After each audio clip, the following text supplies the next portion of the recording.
جائیداد نہیں. ابھی میں ویزا لینے گیا تھا تو وہاں پر جو خاتون تھی ایک کینیڈا کی، انہوں نے پوچھا آپ کی آمدنی؟ میں نے کہا آئی ارن نتھنگ. حیران ہوئی. میں نے کہا اور بات سن لو، آئی اون نتھنگ. میری کوئی جائیداد نہیں، میری کوئی آمد نہیں. مرکزی انجمن خدام القرآن ہے، اس کے ایک کوارٹر میں میں رہتا ہوں. میری سہولتیں مجھے وہاں سے حاصل ہیں. 2 وقت کی روٹی یہ میرے بچے ہیں جو کنٹریبیوٹ کر دیتے ہیں، اس سے میں کھا رہا ہوں. اس لیے کہ میرا ایک مکان تھا وہ میں نے بیچ کر ان کے لیے چھوٹے چھوٹے 3 کمرے کے 4 کوارٹر بنا دیے ہیں اور وہ ان کے نام کر دیے. میرے نام پر، میری بیوی کے نام پر 1 پیسے کی جائیداد نہیں، کسی کمپنی کا کوئی 1 پیسے کا حصہ نہیں، کہیں میرے پاس کوئی بانڈز نہیں. اللہ بچائے رکھے اس لعنت سے. اور نہ کہیں کوئی میرے ہاں اس طرح کی اور کوئی شے موجود ہے.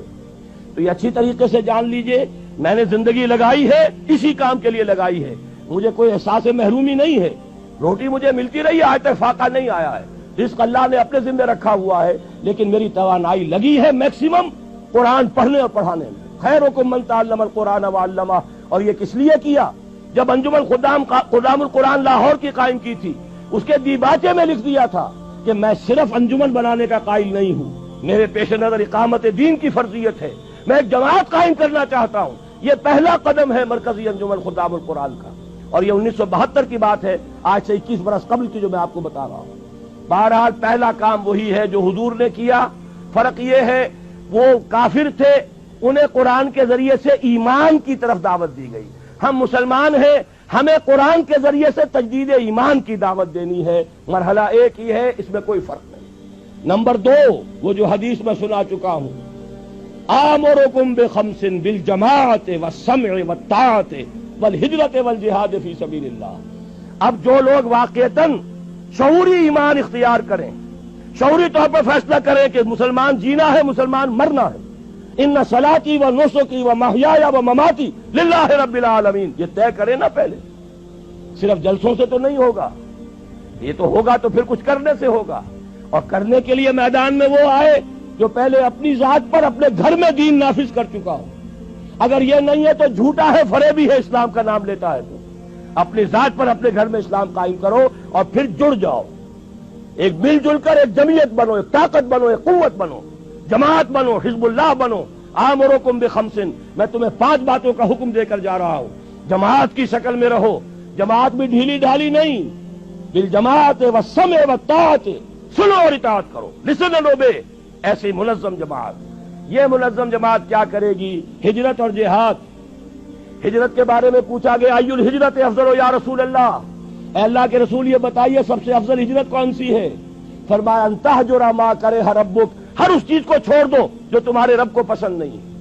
یہی وجہ ہے میں نے جب جماعت تنظیم اسلامی کے نام سے قائم کی ہے، اس تنظیم اسلامی کی جماعت میں جو عہد نامہ ہے اس میں شمولیت کا، اس کی پہلی شق یہی ہے، انی اعاہد اللہ، میں اللہ سے ایک عہد کرتا ہوں، ان اہجر کل ما یکرہہ، ہر اس چیز کو چھوڑ دوں گا جو اسے ناپسند ہے.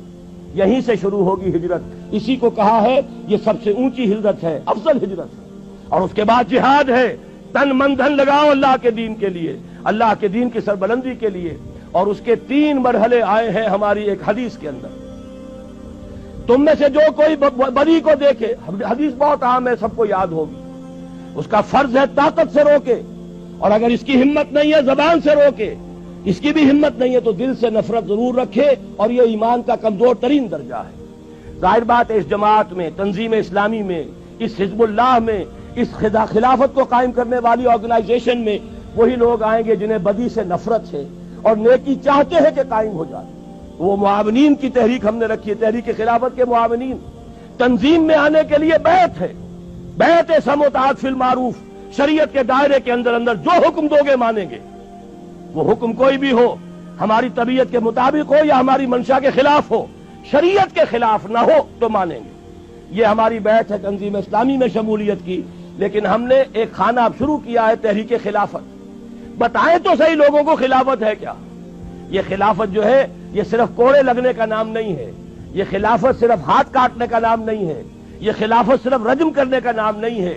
یہ ساری چیزیں خلافت میں ہیں، لیکن پہلے خلافت کفالت کی ذمہ داری لیتی ہے.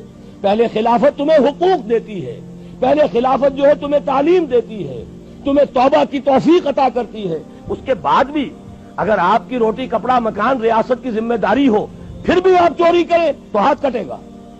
اگر آپ کے لیے نہ یہ بے حیائی ہے نہ یہ سترو جو حجاب کے قوانین ہیں ان کی خلاف ورزی ہے, نکاح کا راستہ آسان کر دیا گیا ہے, اس کی رکاوٹیں دور کر دی گئی ہیں, پھر بھی آپ زنا کرتے ہیں تو رجم ہوگا اگر آپ شادی شدہ ہیں. لیکن یہ کہ اس پورے نظام کو ایک آرگینک ہول کی حیثیت سے سامنے رکھنے کی ضرورت ہے. تو امر بالمعروف نہی عن المنکر جب تک طاقت کافی نہیں ہے صرف زبان سے ہوگی, جب طاقت کافی ہو جائے گی میدان میں آئیں گے.